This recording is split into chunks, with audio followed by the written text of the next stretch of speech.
I rise to speak on the Treasury Laws Amendment National Housing and Homelessness Agreement Bill of 2017.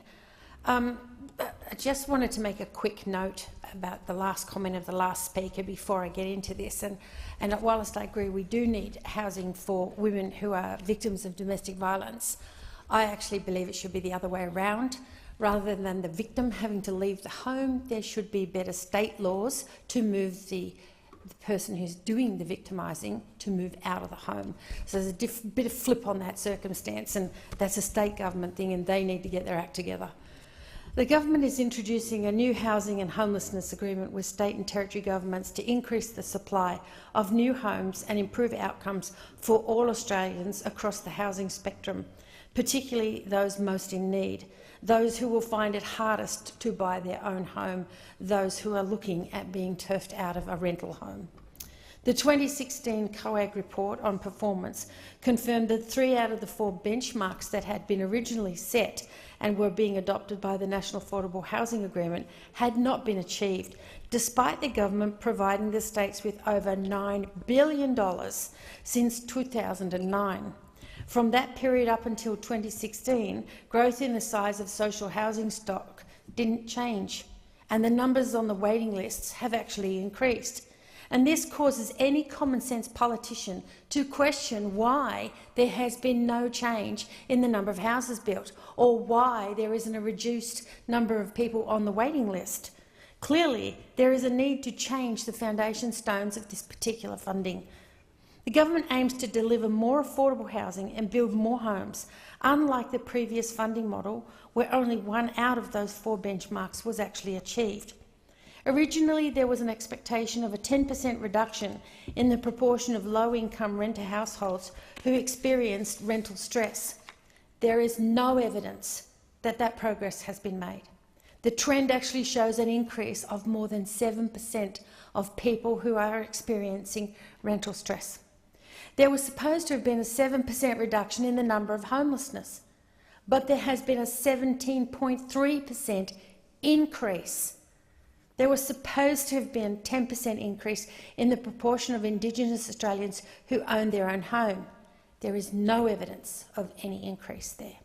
The one benchmark that is on track for a positive outcome is the 20% reduction in the proportion of Indigenous households living in overcrowded conditions.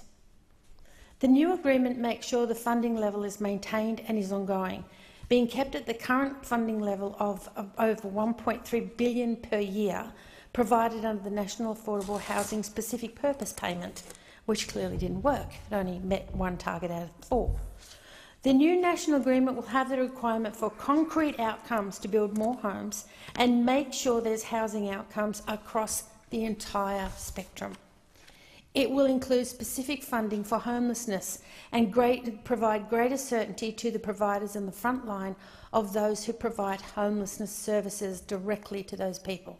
I know that those in my community who've been working so hard with this group of people will be very welcoming of that comment, that statement, that connection, so that they've got funding that's guaranteed all the time. This bill reforms housing-related payments to the states and territories by establishing a requirement for greater accountability and transparency for the Commonwealth funding received by the states and territories. In the end, the states and territories are responsible to every tax-paying Australian to make sure they get the best bang for their buck when they're building these houses for the people who need them most, for trying to keep the homeless off the streets. These amendments provide for certainty and clarity around the conditions for payments in relation to the primary and supplementary housing agreements. They reflect concerns raised by stakeholders, including all the states and territories. None of the amendments change the original intent or the effect of the legislation. The amendments to the National Housing and Homelessness Agreement will allow the states and territories to receive funding, provided they are party to the agreement for the financial year of that time. Allow some administrative flexibility when there are genuine reasons for the states not meeting the strict requirements for payments. An example might be where a website outage means the state strategy is not publicly available. On all other matters, they should be accountable.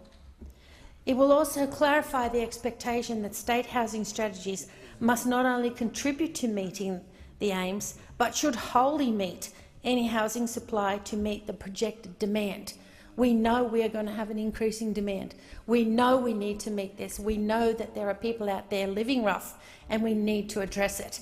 And it's not just the federal government who should be parking their energy here. The states and territories are equally responsible, and so they should be meeting that demand. Currently, funding is provided under the Transitional National Partnership Agreement on Homelessness, and this is due to cease on the 30th of June this year. Last year, when the bill was introduced, the states and territories raised concerns about some of the applications.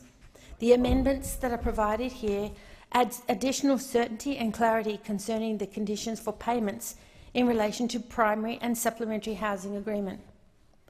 The legislation enables payments to be made to the states and territories under the conditions set out in the bill, and the agreement will move the states and territories to a tied funding agreement, which is the source of sensitivity, as funding under the previous situation was not tied.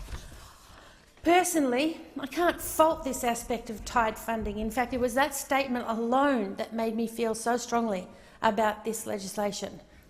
We must have financial responsibility from the states and territories to account for the Australian taxpayers' dollars which are being invested in this field. To have $9 billion invested over a 7-year period and very little to show for it is pathetic. So if we actually get some tied funding here which says to the states and territories, well, we're going to give you this much, and we expect you to do this, this and this, and we expect outcomes from you. And if you don't get your act together, you're not going to get any more taxpayer dollars. To me, that's absolutely essential. Too often the federal government disperses taxpayer dollars to the states and territories, and there is little or no real accountability. The publication of housing and homelessness strategies will increase public awareness and confidence that all levels of government are making a sincere effort to help solve these problems. The establishment of a single new agreement will provide ongoing and indexed funding. This will give certainty about the funding for many frontline homeless service providers, as I said before, and they need that. They need to know that they've got a certain amount of dollars coming in every month, every year, so they can do projected ideas and budgets and get the right staff in, get the right volunteers organised and provide good service. A series of roundtables have been held with the key stakeholders, including these very same homelessness services, plus community housing providers, plus housing industry representatives and also academics. I do hope they also had some of the people who are the very aim of this project, which are those who don't have a roof over their head at this moment. Because too often I've been told that a person on the street there can't be put into a single-bedroom unit because they've got too many other things going on.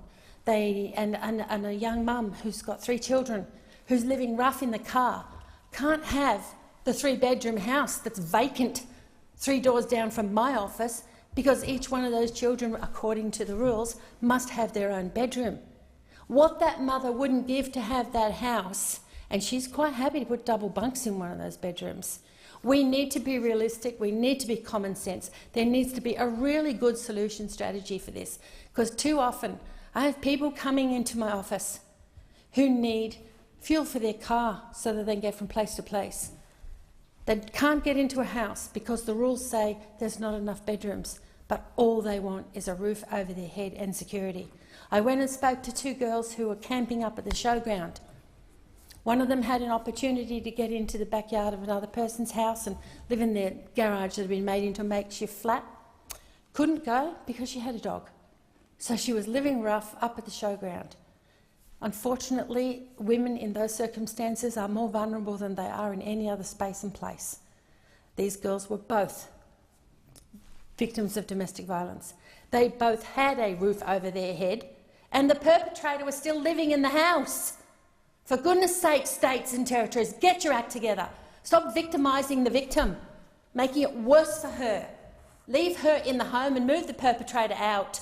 That's all part of the problem of homelessness, and we need to get our act together. This is a good foundation and a great start, and tied funding is absolutely essential. Thank you.